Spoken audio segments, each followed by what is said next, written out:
Hey guys, I hope you're doing alright in lockdown. The situation here in the UK, lockdown's been easing a little bit, so that's why I haven't been making as many YouTube videos. I've been taking advantage of the fact that I can actually go outside. I've been going on bike rides around London and I've just invested in an inflatable kayak, which is so much fun. But enough about me. I hope your lockdown restrictions are starting to ease where you are. Certainly all this talk about lockdown easing in different countries, people are starting to get itchy feet to start travelling again. So one thing lockdown has certainly given me time to reflect on is how I'm going to look after myself once I do go travelling again. I feel like a lot of people don't talk about mental health whilst travelling. I think this is because Instagram has created this kind of false idea of travelling.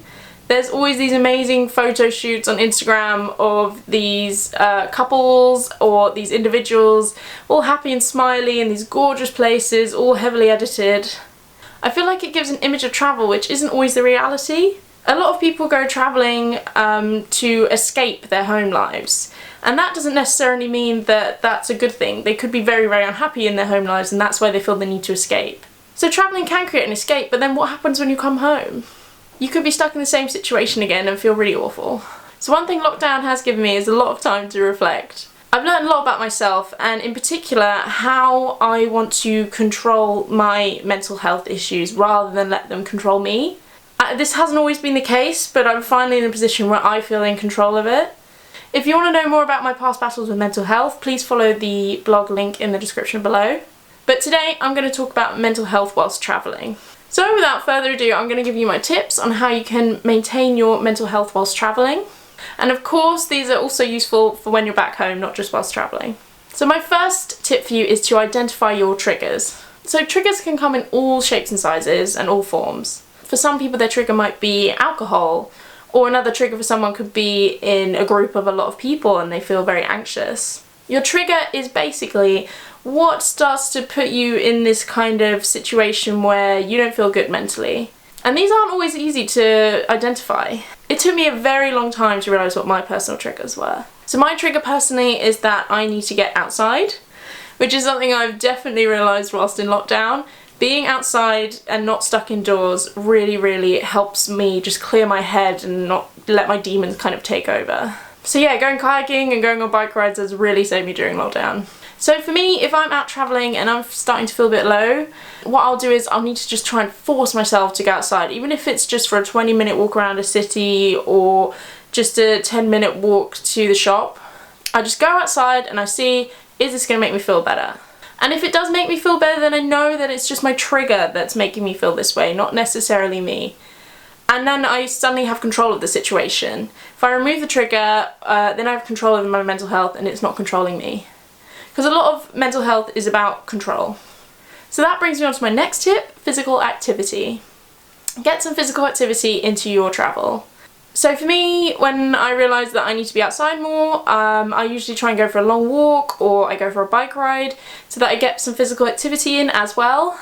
Physical activity is not just good for physical health, it's so good for mental health because it releases natural endorphins into your brain which make you feel good and happy. And you also feel like you've achieved something good, which makes you feel good too. So whether you're just going out for a hike or you're going kayaking or you're going for a snorkel, just try and get some physical activity in there and just see if you feel better, because I guarantee you will. So my next tip is to get some alone time. When you're travelling, especially if you're travelling your own, you kind of get so absorbed in that hostel life where you're meeting new people every day, you're making new friends, you're going out partying, it's so exciting, which is all fun and games, don't get me wrong, I love that hostel life. But this can seriously burn you out, especially if you're like me and you're an introvert. So an introvert can get quite exhausted by socialising, whereas an extrovert gets a lot of energy from socialising. But even if you're an extrovert, you could get totally burnt out by hostel life if you just push yourself too far. So just have some alone time so that you can just process your thoughts a little bit and let your mind just have a little bit of a break. You'd be surprised how much your mind needs it. Okay, so my next tip is then to talk to home. If you're feeling homesick, that's okay. Even if you're having an amazing time while travelling, you might still miss the comforts of home and the comforts of talking to someone who really knows you and really gets you. So if you have a good friend or a family member at home that you feel like you can tell them if you're feeling low, then give them a call. Okay, so the next one might seem like an obvious tip, but get some sleep. Sleep is so important for just your brain's function. Your brain needs to process everything that's happened in the day, and if you don't get enough sleep, you'd be amazed what it can do for your mental health. This is especially important in hostel life. I am guilty of being one of those people that have stumbled in at 2 AM and then accidentally knocked over some things in the hostel room and woken everyone up because it's made a loud bang. Guilty as charged. We've all done it. But anyway, especially with hostels, it's hard to sleep sometimes. I find it hard to sleep in hotels as well because I'm used to having my own bed, and being in a new bedroom, I find it really difficult to sleep. I don't know what it is about the new environment, it's just because it's so alien. So when I go travelling, I always bring an eye mask and earbuds now. You could be anywhere in the world travelling, but if you haven't had enough sleep, you're not going to enjoy yourself that much. This could also be a trigger for some people, not enough sleep. I think it certainly is for me. So it's a good one to watch out for. And my final tip is the most fun one. Push yourself past your limits. So last year I went to Costa Rica and I had the opportunity to zip wire through a rainforest canopy. I've had a huge fear of heights since I fell down the stairs as a kid and cracked my head open. So this fear my whole life has gotten in the way of me being able to, say for example, go rock climbing with my friends, jump off sea cliffs while travelling. So I decided this is enough. I'm going to stop letting my fear get in the way and I'm going to try and do the zip wire. It was the most terrifying thing I've ever done. My heart was coming out my chest. I had so much adrenaline in me. But once I did it, oh my gosh, the euphoria. I'd conquered my fear. My fears were taking over my body. I was panicking.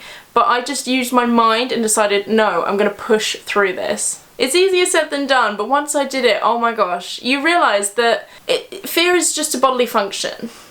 And you can overcome it with your mind. Your mind is that powerful. You can be in control of your emotions. Don't let them control you. So since then I've been able to conquer my fears. I've done a lot more things at heights that I never thought I'd ever be able to do. And this was so empowering. So I really recommend push your limits, even if it's just, you know, going for a 20-kilometer hike when you've only ever done a 10-kilometer hike. You will feel so good afterwards and you'll realise how strong your mind can be. So that's it guys, that's my top tips for maintaining mental health whilst travelling.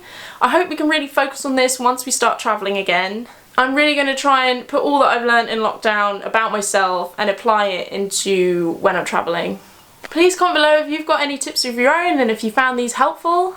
Don't forget to give this video a thumbs up and subscribe to my channel. If you're struggling with mental health, especially during lockdown, please follow the links below to Mind and Samaritans to find someone to talk to. Alright guys, have a good one. See you in the next video.